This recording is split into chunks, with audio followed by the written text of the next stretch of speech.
25절까지 임마누엘 성탄이라는 제목으로 은혜의 말씀 나눕니다. 자, 2000년 전에 예수님이 이 땅에 오실 때를 한번 생각해 보면 암흑시기였습니다. 흔히 예수님 오실 때를 구약과 신약의 그 중간 공백기 4년, 우리가 흔히 신구약 중간 시대다, 마카베 시대다 그러는 그 공백기에 예수님이 오십니다. 그것을 하나님의 침묵기라 그러기도 하고요. 그때 성전 기능이 마비되고 유대 종교는 한낱 식물 종교가 되어 있을 때입니다. 어떻게 보면 그 시간에는 하나님 인재가 사라지고 또 하나님 음성이 들리지 않는 하늘이 닫힌 시기입니다.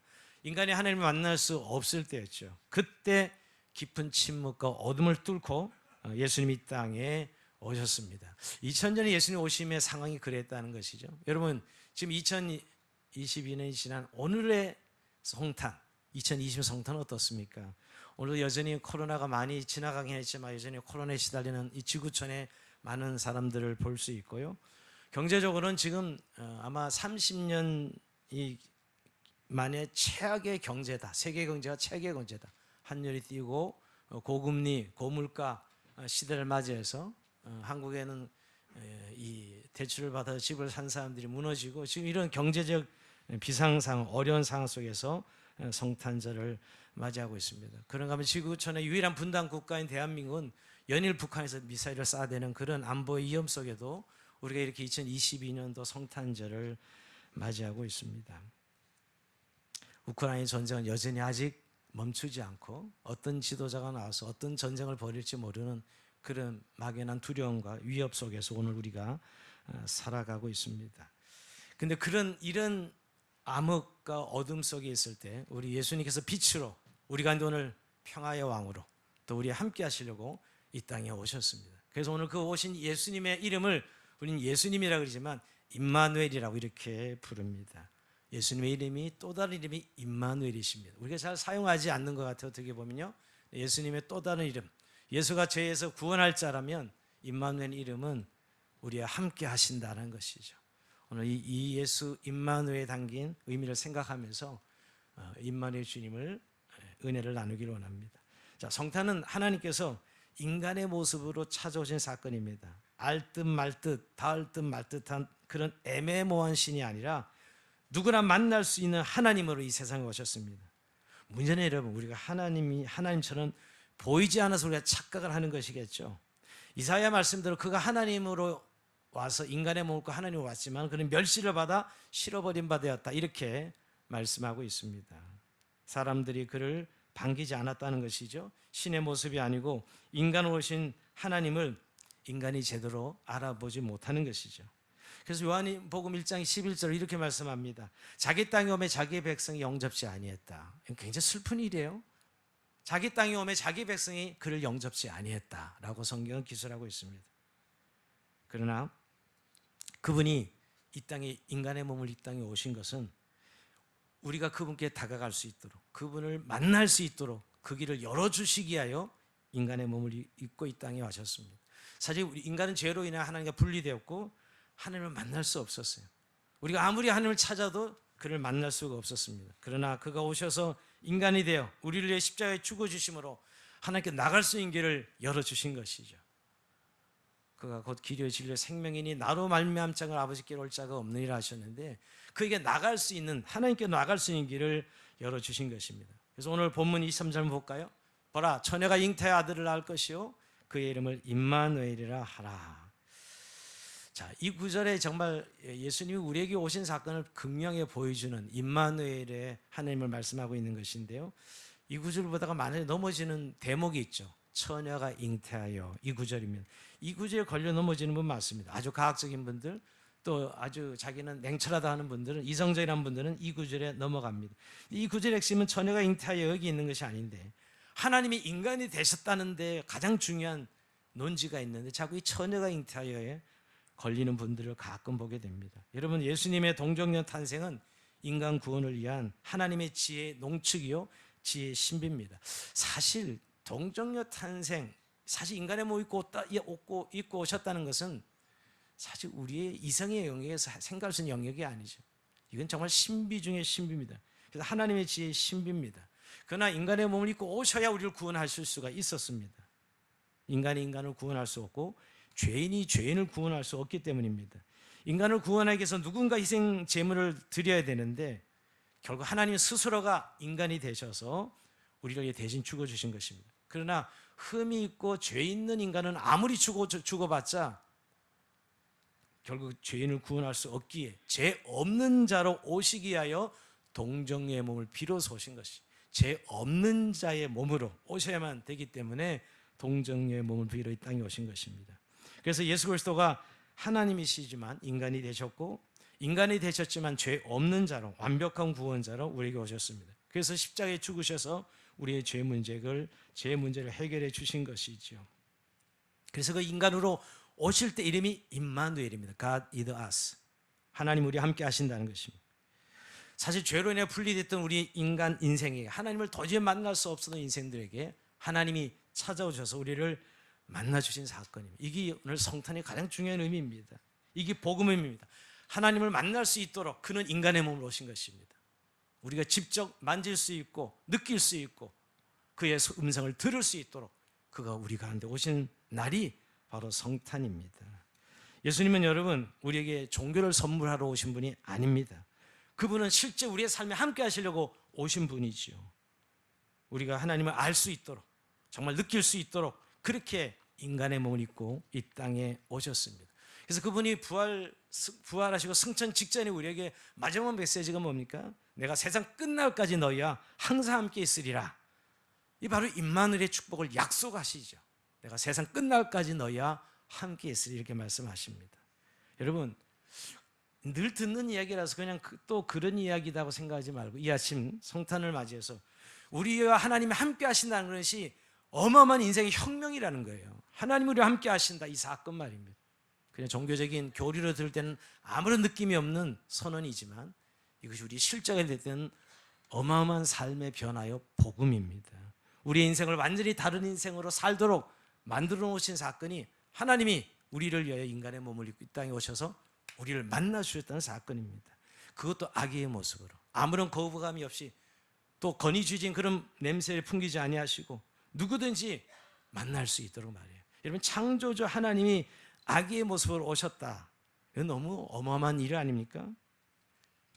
사실 창조주가 아기의 몸으로 이 세상에 오셨다는 것은 참으로 어려운 결단을 생각합니다. 우리가 아무리 개를 좋아한다고 해서 우리가 개가 될 수는 없죠. 근데 여러분 창조주는 창조지면서 피조물인 우리의 모습으로 왔다는 거예요. 사실은요. 이것부터 더 놀라운 비약이 어디 있습니까? 창조주신 하나님이 피조물이 되셨고 물질을 초월해 계신 분이 물질의 세계에 들어오신 것이, 그것도 어떻게 들어요? 우리와 같이 먹고 마시고 우리 같이 고난을 겪고 아기로 자라가고 이런 모든 전 과정, 화장실도 가시고 고통도 겪으시고 이런 동일한 인간의 모습으로 우리를 찾아오셨어요. 그분이, 그 하나님이, 그 창조주 하나님의 말입니다. 우리의 연약한 모습 그대로, 그 모습 그대로 사실 우리를 만나 주시려고 오신 날이 성탄절이요. 이게 정말 어마어마한 복음입니다. 그 하나님 우리와 함께 하신다는 거예요. 근데 여러분 이 창조주가 인간의 몸을 입고 피조물로 왔다는 이 사건은 문제는 믿음의 눈으로 보지 않으면 보여지지가 않는 사건이에요. 그래서 여러분 믿음 없는 사람은 성탄절을 맞이하지 못하고 있는 것입니다. 아직도 수많은 사람들이 성탄의 의미를, 이 비밀을 캐지 못하고 알지 못하고 있습니다. 여러분 오늘 우리의 성탄을 보십시오. 모든 사람들이 성탄의 의미를 알고 있다면 얼마나 좋을까요?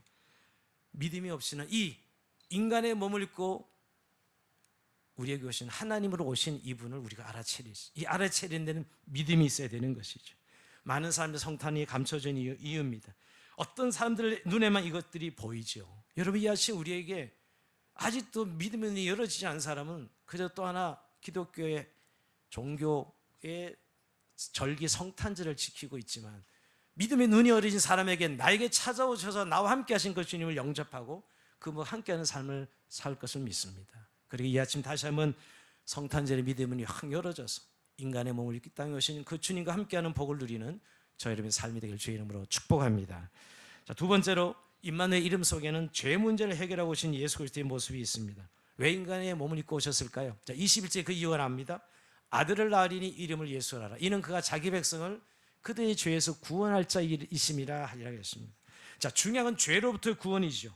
여러분 성탄절의 핵심은 인류의 죄 문제를 해결하기 위해서 예수 그리스도가 이 땅에 오셨다는 것입니다. 여러분, 예수님 오심이 단순히 평화 그러니까 단순한 평화를 말하지 않습니다. 여러분, 세계 모든 지도자들은, 모든 인간은 다 평화를 이야기합니다. 그러나 그 안을 까보면 전부 욕망과 탐욕과 욕심이죠. 그게 아직 이 땅에 평화가 오지 않습니다.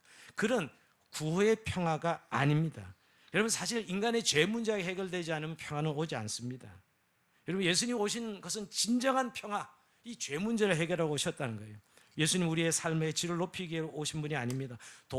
도덕적 교훈을 가르치러 오신 분이 아닙니다. 성경은 예수님 오신 목적이 분명히 우리의 죄 문제를 해결하러 오셨다고 말씀합니다. 인간의 인류의 근본적인 문제는 죄 문제입니다. 여러분, 우리가 인간이 저주 아래 있는 이유도 이 때문이고요.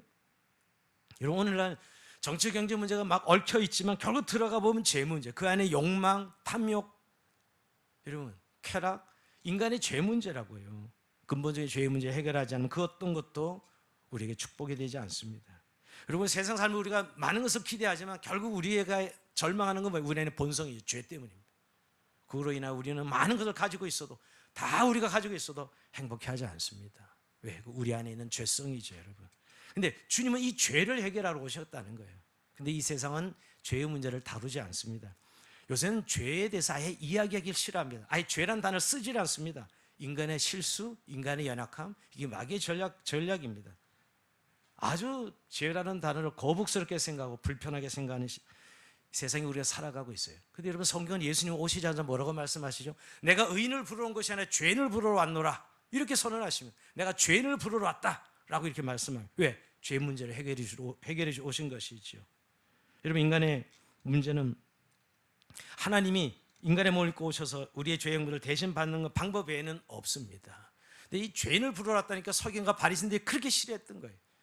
서기관과 바리새인은 누구나 자기는 종교의식을 잘 이행하고 있고 율법을 잘 지키고 있는 아주 거룩한 자들이라고 생각했는데, 죄인을 내가 부르러 왔다니까 그들에게 결국 미움을 받을 수밖에 없었죠. 정말 그들은 죄가 뭔지 몰랐던 거예요. 인간의 본성 안에 담긴 그 죄를 해결하시려고, 인간은 그것을 도저히 해결할 수 없게 오직 예수님이 십자가에서 그 죄를 해결하러 오신 것이죠. 다른 어떤 방법도 없었던 것이에요. 오직 주님이 오셔서 십자가에 그 죄의 희생 죄물로 드리시는 걸 이외에는, 십자가 방법 외에는 없었던 것이지요. 여러분, 그러기에 오늘도 우리가 겸손히 우리의 죄 문제를 해결하러 오신 예수 그리스도를 인정하고 그를 인격적으로 영접하는 것입니다. 여러분, 그러면 그 주님을 모시면 우리와 하나님 사이에 이 원수됐던 담이 무너지고 하나님과 합평과 화목을 이루는 거죠. 인간의 근본 문제는 하나님을 떠난 데 있으면 이게 죄입니다. 하나님과 원수되었어요. 그래서 아무리 인간이 노력하고 애써도 인간의 만족이 있을 수 없습니다. 왜? 피조물인 인생이 하나님 없이 하나님과 원수졌는데 무슨 평화와 기쁨과 은혜를 누릴 수 있겠냐고요. 그래서 여러분, 우리가 예수 믿고 십자가를 받아들이면 하나님과 합평과 화목을 이루게 되고 영적 감각이 살아납니다. 그 영적 감각이 뭐냐면 하나님과 합평을 이룬 자로서 화목함이죠. 하나님과 함께함이죠. 하나님의 관계가 회복되는 거예요. 여러분, 많은 사람들이 아직도 이 영적 비밀을 그냥 종교의 지식으로 교리로 생각하는 분들이 많은데요, 근본적으로 하나님과의 관계가 해결되지 않으면 내 죄 문제, 인생의 문제는 해결되지 않습니다. 그러기에 여러분, 그 무엇보다 성탄절을 우리가 경험해야 될 것은 우리를 죄로부터 구원하신 예수 그리스도를 온전히 우리의 인격적인 삶에 인격적으로 영접하고 받아들이고 나의 실체가 정말 하나님과 이제 하나 된 것을 확인할 수 있어야 돼요. 거기에 자유가 있고요, 거기에 하나됨이 있습니다. 그의 평화가 있는 것이죠. 여러분, 예수를 믿는 건 오래 교회를 다니고 내가 성경교회를 잘 알고 기독교식에 참여한다고 되어지는 것만은 아닙니다. 그 필요 조건이긴 하지만 정말 진정으로 이 죄 문제 해결하신 예수 그리스도를 내가 인격으로 영접해서 진정한 자유를 누리고 있느냐는 것이, 하나님과 화목함을 이루어서, 그래서 어떤 상황의 종로로 되지 않고 어떤 상황 환경에 지배되지 않고 어떤 것도 두려워하지 아니하고 하나님과 화목을 이루었기 때문에 자유와 당당함으로 살아갈 수 있는 사람들이 바로 구원받은 하나님의 백성들입니다.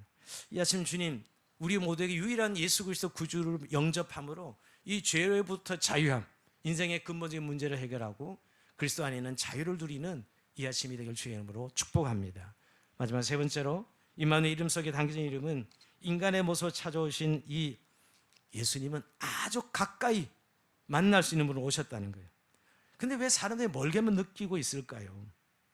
참 이상합니다. 우리를 만나주러 오시는데 인간은 그 예수님을, 그 하나님을 만나지 못하고 있습니다. 여러분, 누구나 거절하지만 않으면 누구나 만날 수 있도록, 누구나 믿기만 하면, 여러분 믿기만 하면 모두가 그리스도를 만날 수 있도록 오신 분입니다. 무슨 율법의 고단수를 행해야만 그를 만날 수 있거나 교리를 다 달달 외워야만 그를 만날 수 있거나가 아니라 그를 원하기만, 믿기만 하면 만날 수 있게 하셨습니다. 여러분, 성경에 수많은 구절에 오라 오라는 표현이 360번이 나옵니다. 오라, 이 말은 우리와 함께 하시려고 이 땅에 오신 분이에요. 그분이 왜 인간의 몸을 입고 이 땅에 오셨냐고, 저희를 만나주려고 오신 것이죠. 우리의 삶에 가까이 와 계시고 우리를 만나주는 분입니다. 여러분, 정말 주님이 우리와 함께 하신다면 우리의 삶은 엄청난 복음의 사건이 됩니다. 여러분, 홀로 외롭게 홀로 고통스럽게 사는 우리들에게 그분은 찾아오셔서 함께 하심으로 우리의 삶을 완전히 바꿔놓으시죠. 전 그런 의미에서 예전에 읽었던 로렌스 형제의 하나님의 임재 연습이 다시 생각이 납니다. 그가 얼만큼 하나님을 구하고 찾고 하나님 임재를 누리려고 연습했든지. 우리가 잘 아는 로렌스 형제는 50살에 여러분 수도원에 들어갑니다. 그래도 뭔가 하나님을 더 만나고 임재를 체험하게. 그래서 수도원 가서 뭐 해요? 그냥 뭐 일꾼으로 주방장 하면 주방, 요리하면서 그는 매 순간 부엌에서나 어디에서나 하나님 임재를 찾고 구합니다. 그래서 몇 년이 지나자 모든 수도원의 이 수사들이 그를 찾아가서 당신같이 하나님을 만나려면 어떻게 만날 수 있냐고 모든 질문을 받는 사람이 돼요. 영성 있는 사람 바뀝니다. 완전히. 그는 한낱 요리하는 사람, 주방장에 불과했었어요. 나중에 수도원 원장이 되죠, 여러분. 어마어마한 영성의 사람이 됩니다. 근데 그는 그를 보면 그것은 비법이 있었던 게 아니라 늘 하나님을 생각하고 늘 하나님의 뜻을 구하고, 그것이 오늘 힘들 때든 어려울 때든 주방이었든 방이든 수도원의 어떤 구석이었든 늘 하나님을 찾았던 그 이유밖에 없었던 거예요. 왜냐하면 주님은 우리를 만나주러 오신 분인데 찾는 자는 누구나 만나주시는 분이기 때문이죠. 그는 일상에서 하나님 임재를 경험했습니다. 거룩한 미사 시간에 하나님을 만난 것이 아니라, 그건 당연한 것이지만 그의 일상과 일터에서 그는 하나님을 만났습니다.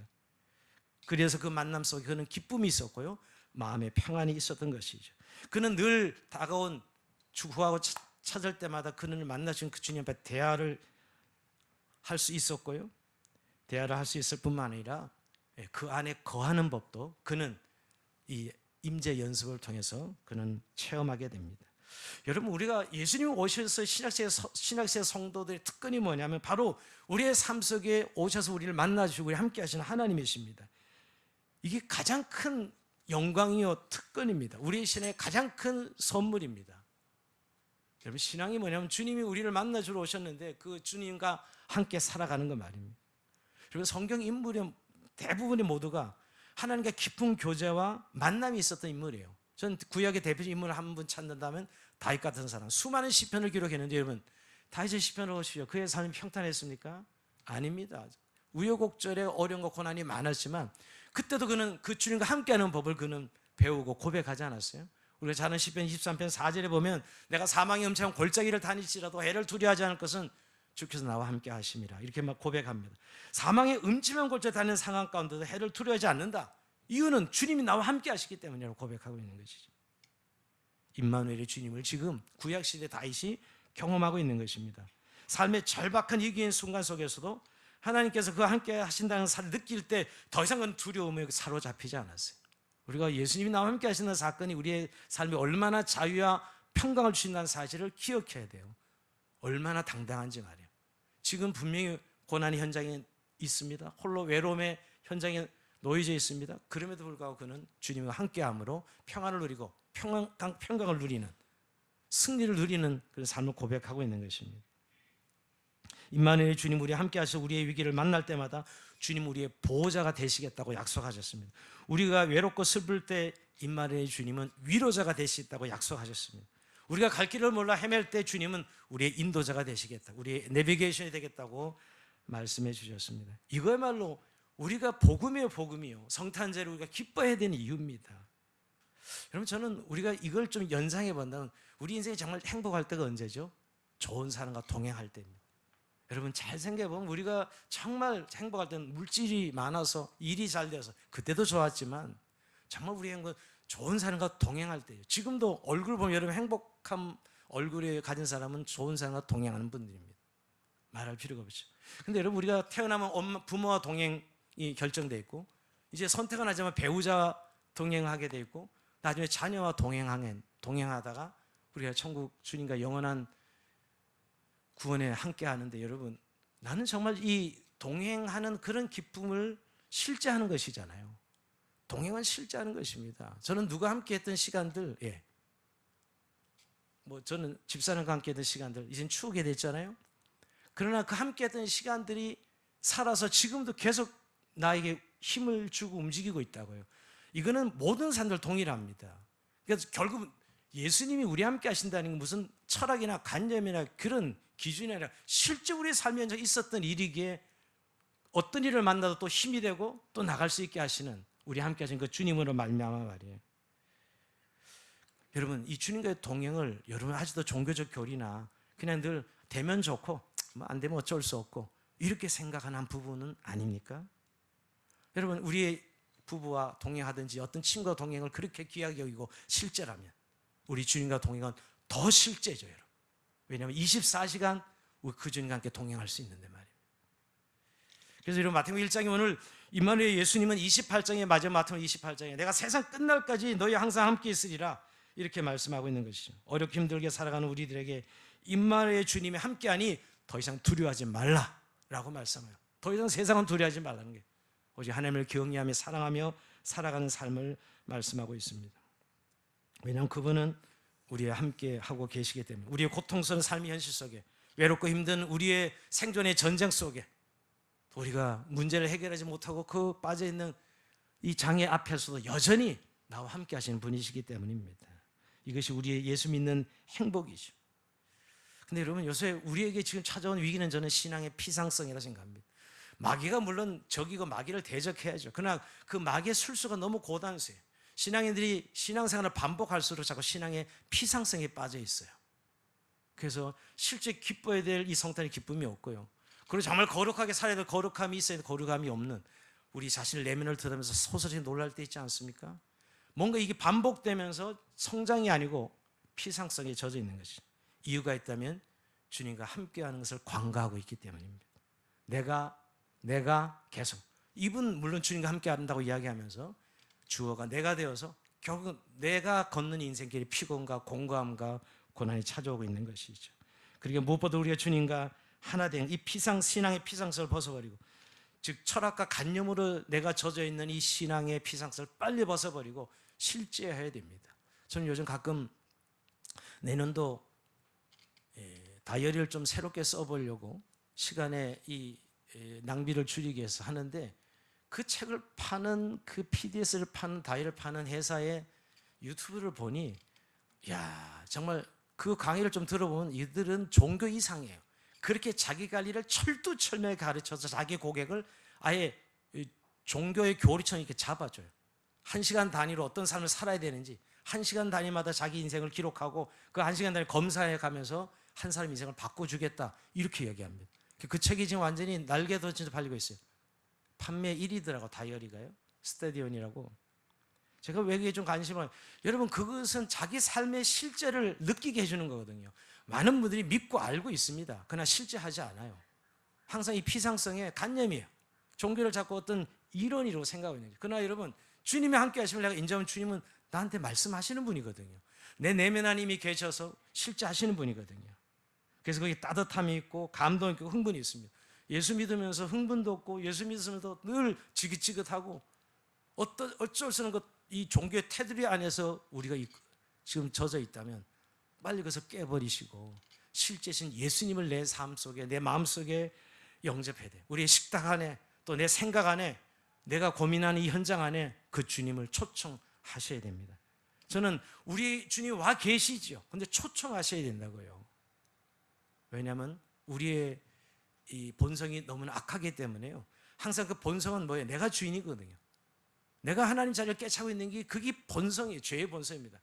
그래서 하나님을 떠난 거 아니겠어 우리가요. 근데 그 주님은 우리가 우리의 주인 되셔서 우리의 삶의 주권자가 되도록 그래서 여러분 초청하셔야 돼요. 우리의 생각, 우리의 현장 속에 초청하셔야 됩니다. 여러분, 누군가 한 사람과 동행도 그렇게 흥분이 있는데 하나님과 동행이 왜 흥분이 없겠습니까? 물론 세상 사람들과 주는 흥분은 아니래도 그 주님이 우리 안에 어떤 문제를 만나든 내가 너와 함께하고 있고 내가 너의 길이 되어줄 것이고 너의 보호자가 될 것이다. 오늘 이 아침 말씀하고 있는 것입니다. 여러분, 습관적인 종교적인 간섭들을 깨버리고 오늘 하나님의 임재를 다시 한번 새롭게 사모하면서 이 성탄절을 기점으로, 여러분 오늘 성탄절 끝나고 저 밖에 나가면 다시 공허하고 다시 밋밋하고 다시 메말른 그런 삶이 아니라 저 현장 속에, 저 문을 열고 나가는 그 현장 속에 주님과 함께하는 삶을 인정하고 실제함으로 그 현장에서 주님이 인도를 받고 기쁨을 누리는 그런 삶이 되길 주님을 축복합니다. 여러분, 바울 사도의 사상에 있어서 여러분 한 가지예요.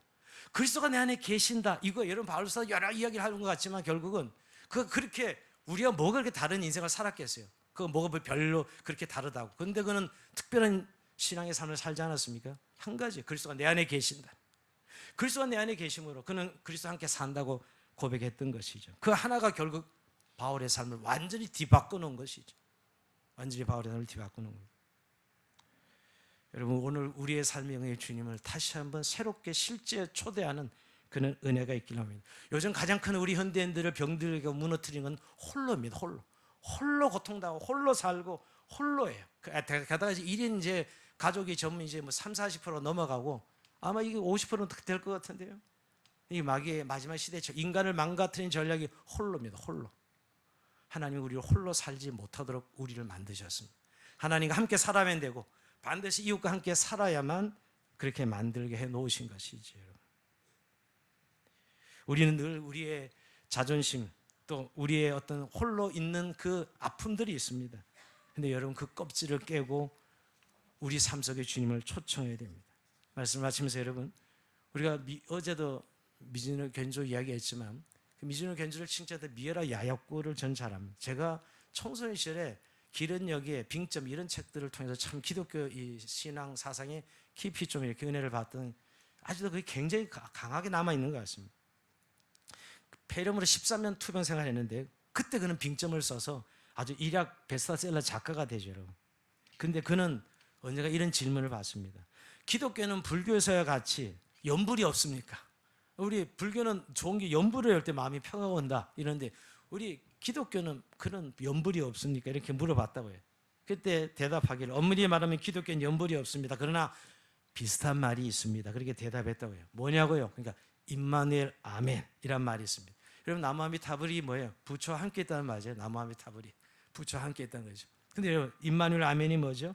참으로, 우리 아멘은 참으로 진실로고 임마누엘 주님 우리 함께 하십니다. 참으로 우리 주님 함께 하십니다. 이 임마누엘 아멘이죠. 그가 왜 이 간증을 하면 그는 늘 이 폐렴 고통스러운 시간을 볼 때 계속 임마누엘 아멘을 외쳤다 그래요. 우리 주님이 나와 진짜로 함께 하십니다. 진정 내 이 삶 속에 함께 하시, 이렇게 불렀다는 거예요. 늘 힘들 때마다 외로울 때마다 임마누엘 아멘을 부르는데 그때마다 이상하게도 전능하신 하나님께서 자기 곁에 찾아오셔서 자기를 지켜주는 느꼈다는 거예요.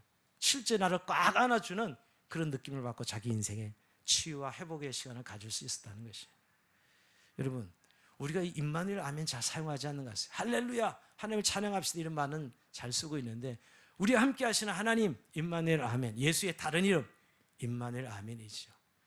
이 이름을 불러가면서 우리 여러분 성탄절 22년도 이 어렵고 힘든 세상을 살아가면서 주님의 임재가 우리 가운데 차고 넘쳐서 진정한 기쁨과 진정한 평화와 진정한 승리의 삶을 사는 저 여러분 삶이 되길 주의 이름으로 축원드립니다. 자, 우리 찬송하면서 주님 앞에